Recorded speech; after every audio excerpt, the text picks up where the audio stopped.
Welcome back to Goat Stories. This story is called Addiction by Accomplished Oil 611 and can be found on the HFY subreddit. Drugs, sex, booze, and gambling are all debilitating, dangerous, and lead to extreme risks both to the abuser and those around them. They are primary addictions forming vices humans face on Earth. Sally did none of these things, but then again, Sally was not on Earth. Sally's father had been a notorious drunk and left her and her mom almost immediately. Her mother had a drug problem which made Sally sick to think about. She landed in foster care at a relatively young age and was adopted by an eccentric but loving couple.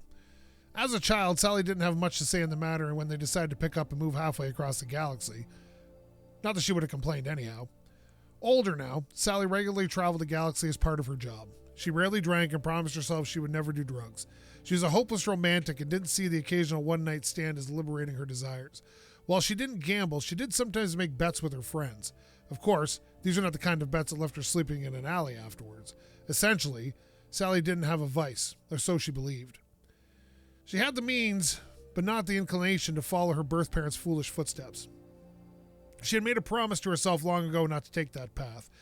This is why she was so incredibly surprised when she went to visit a friend and found herself to be the focus of an intervention. Everybody she cared about was there, sitting together in a circle of chairs. "Why don't you come have a seat?" asked Timber, who was her best friend. He was pointing to the one empty chair next to him. Completing the circle, she sat and looked around the room. Her friends were all there. "Is everything all right?" she asked.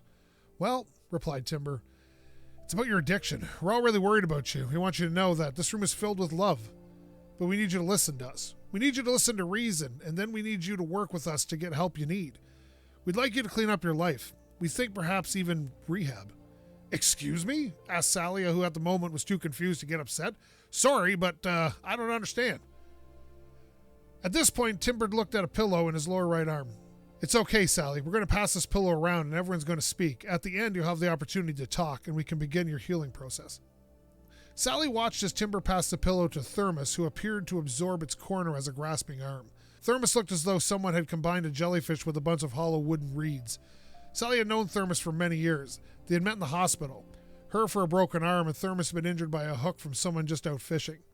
She remembered thinking that it had been very funny in her youth. Setting the pillow down, Thermos began to speak. His voice reminded Sally of a low whistle that came from blowing gently on the rim of a bottle. In fact, the human ear is completely unable to pick up many of the vibration Thermos used to speak. Her translator, however, was state-of-the-art and had no problem interpreting the tones. "Sally," it said in a low hum. "When you arrived, you were always present. Now, it's one excuse after another, and your absence is felt. It's not just that. When we do see you, we can't seem to have a discussion without you bringing up the addiction. It's like it consumes you. We're all worried, Sally." With that, Thermos passed the slightly damp pillow to Handel. Handel was clearly a bit more wiry than usual. He didn't notice the pillow as it was passed to him and was startled to find something dropped onto his torso. Upon his surprise, Handel's 3-foot-long hair jetted straight outward in all directions.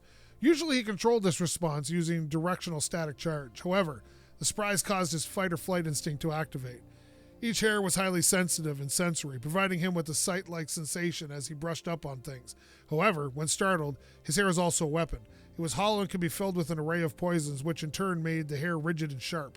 This response had everyone scooting back in their chairs just a bit.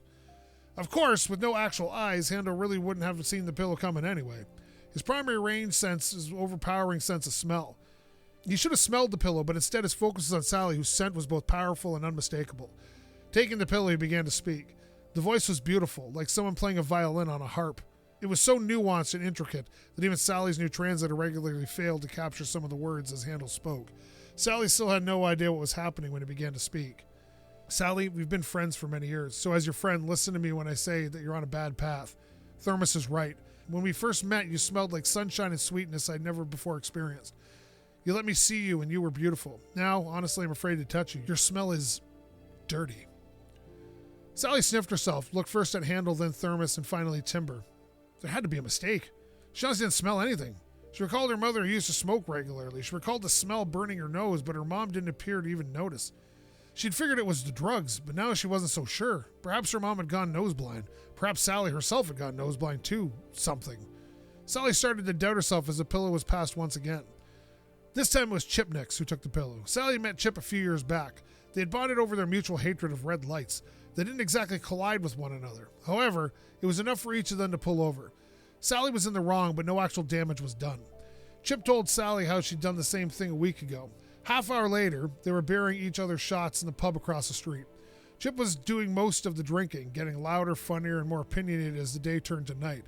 Sally finally ended up driving Chip home to her nest. Chip had clearly been drinking today, too. She grabbed the pillow and immediately yelled, "Sally, I hate you so much right now." There was a pause, and Sally honestly thought that all Chip had to say. Then she started again. "I mean, I don't hate you. I hate your disease, sickness, illness, whatever. You humans, you're always getting it. You think it's okay, and then you try to get everyone else hooked, and it's just disgusting. You need to stop." Sally wanted to speak, but Chip had already thrown the pillow to the last of her friends. It was Guilfoyle. Seeing this, Sally decided to hold her tongue. Honestly, she didn't know what to say anyway. Was she crazy? She pondered this in the back of her mind as Gil started to speak. Gil was the most logical of the bunch and didn't mince words, so Sally really hoped she'd get an answer before she was finally handed the pillow. The room felt oddly silent as Gil spoke, projecting both her words and filling into Sally's head. A tear rolled helplessly down Sally's cheek as she felt the sadness projected into her. Gil's worldview poured through Sally's mind, and she finally understood. A moment later, she held the pillow in her hand. Her eyes were red from ingesting what Gil had to say. She took a moment to think over what the others had said and what it meant. It was clear to them that she had an addiction. It was clear to her that they were right. At the moment, she felt maybe she understood her birth mother just a little bit better. "I'm sorry, guys, but there's no way in hell I'm getting rid of my bulldogs."